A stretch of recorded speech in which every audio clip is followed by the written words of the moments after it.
High বন্ধুরা, আজকে একটা নতুন জিনিস দেখাবো। দেখো,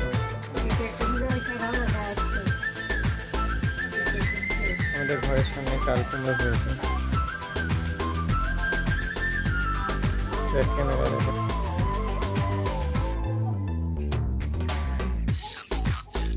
একদম চাল থেকে ঝুলে পড়েছে।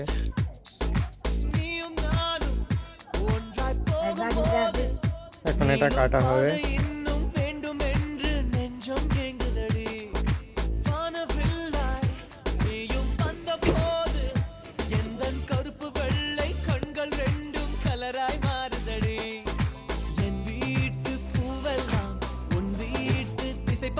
একটা কাটা হলো, এবার আর একটা কাটবো। அடடா அடடா அடடா என்ன ஏதோ செய்கிறாய் அடடா அடடா